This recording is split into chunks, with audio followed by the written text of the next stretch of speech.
With the release of the version 2.6, we got introduced to a ninja that pretty much got the attention by the community and Hoyoverse themselves as the filler character from the ninja anime that most of us know about.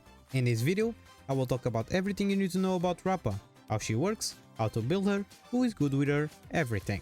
So just before the video starts, don't forget to leave your like and your sub. Also, don't forget to follow me on my Twitch. I stream a lot of times there and you can win free blessings for the game of your choosing by watching and participating on them. If you want some discount when you go and buy Stellar Jades, don't forget to use code DFENIX at U7BUY. All my links are in the description, so make sure to give them a look, and without any more further, let's now explain Rappa's kit.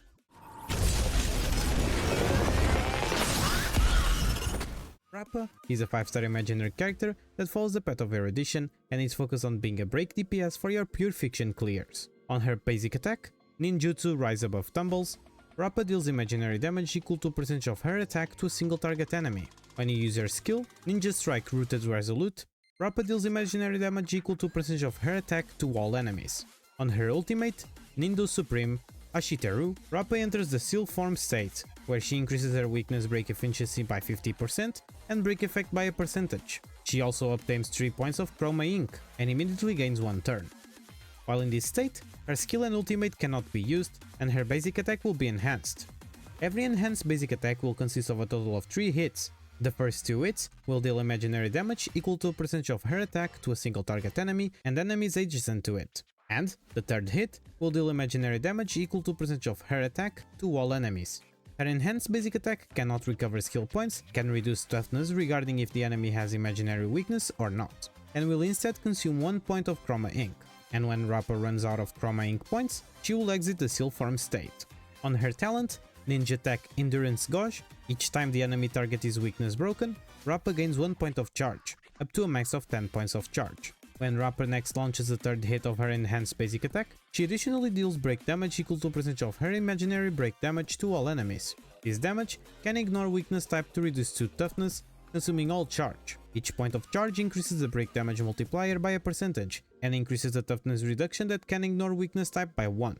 When breaking weakness, triggers the imaginary weakness break effect. And for last, on her technique, Ninja Dash, by leaps and bounds, Rappa enters the graffiti state for 20 seconds, where she moves forward rapidly and attacks any enemies touched. During this rapid movement, she can block all enemies' attacks, and using an attack in this state ends the state duration early.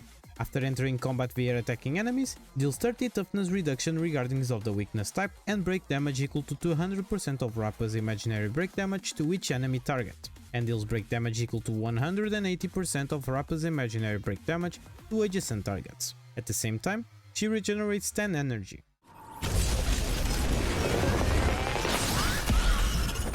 Now that we know how Rappa works, it's now time to talk about her traces and priorities to level up. On her minor traces, Rappa will get a total of 28% attack, 9 speed, and 13.3% break effect, helping you balancing her stats and increasing her damage. On her first major trace, Ninjutsu Inscription Sky High, when the weakness of an elite level or higher enemy is broken, Rappa additionally gains 1 point of charge and regenerates 10 energy.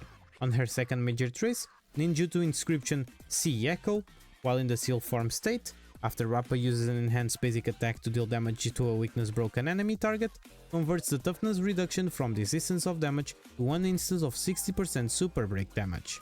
And for last, on her third major trace, Ninjutsu Inscription Withered Leaf, when an enemy target becomes weakness broken, increases the break damage taken by 2%. If Rappa's current attack is higher than 240, for every 100 excess attack, additionally increases the value by 1%, up to a max additional increase of 8%. And this effect will last for 2 turns, which means that you will need a max of 3200 attack if you want to fully maximize this trace. For her trace priorities, you should focus on your ultimate first, because that's where most of your damage will be coming from, then her talent for the extra damage, after that your skill, and for less your basic attack.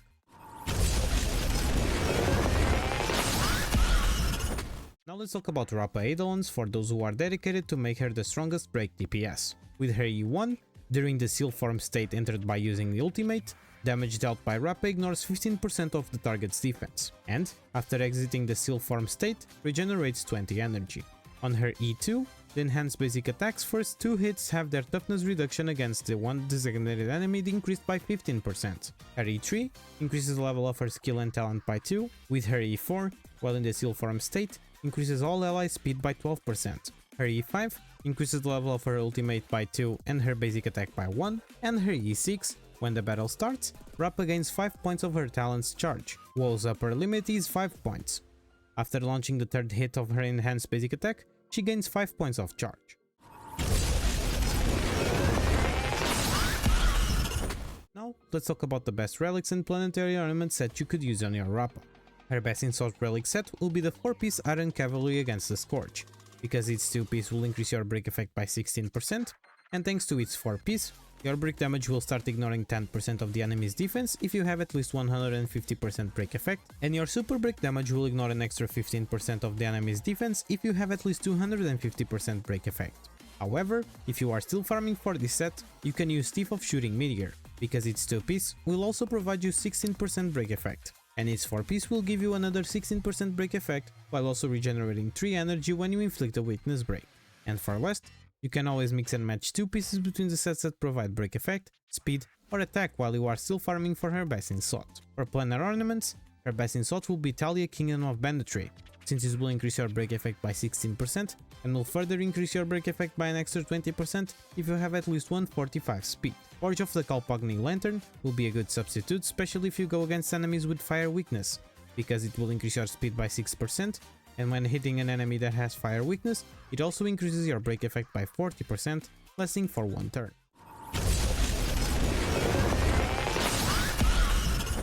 Now that we know the best sets to farm, let's now talk about the best stats you need to be looking for. For the chest, attack percent. For the boots, speed. For the sphere, attack percent. And for the rope, break effect. For the subsets, you should focus on break effect, speed, and attack percent. For Rappa Lightcones, her best insult will be her signature, Ninjutsu Inscription, Dazzling Evil Break, increasing your break effect by 60% and regenerating 30 energy when entering battle. Additionally, after using an ultimate, you will obtain a buff called Rhyton, which will advance your action by 50% after using 2 basic attacks, and will reset after using the next ultimate. Her second best option will be the After the Charmony Fall, which is also her best 4-star option. This Lightcone will increase your break effect by 28%, and after using your ultimate, it will also increase your speed by 8%, lasting for 2 turns. Since this Lightcone is being featured on her banner, there will be a high chance of having it in higher superimpositions if you go after her Lightcone, increasing even more the stats you will get from this one. Her best F2P option will be the 3-star Lightcone Pass Key, which will regenerate 8 energy after using your skill, and since it's a 3-star Lightcone, the chances of having it to S5 are big, which will also increase even more the energy you'll get. And for last, if you are extremely unsettled with using a 3-star Lightcone, the Artist Store Lightcone Eternate Calculus or the MOC Shop Lightcone The Seriousness of Breakfast can also be used on Rappa, but they will perform worse than the other ones I mentioned, and it's only recommended for pure fiction. For Rappa teams, just like Firefly, she will be glued to Harmony MC, since it's the only unit in the game that at least for now can give you Super Break, but here are some options. For her best team, pair her with Harmony MC, Run Mei, and Linksha or Gallagher. For a pure fiction team, pair her with Harmony MC, Imeko, and Linksha or Run Mei. And for an F2P team, pair her with Harmony MC, Pella, and Gallagher. Just don't forget you don't need to use these exact teams. You always have other characters that have similar functions with the ones I talked about. And if you have some teams that didn't appear here and you wanna share them, leave your favorite teams down in the comments for all of us to give it a look. So, what's your opinion about Rappa? Is she a valuable pull for your account? What do you think about her? I hope with this video you are now able to understand how she works and how you should build her. If you ended up liking this guide, don't forget to leave a like and your sub. Also, I stream a lot on Twitch and you are able to win some blessings there, so make sure to give it a look. Code DPhoenix on U7Buy for a discount when buying Stellar Jades. A special thanks to my members for trying to support me, and thank you so much for keeping me company. Have an amazing day everyone, and good luck on your pulls.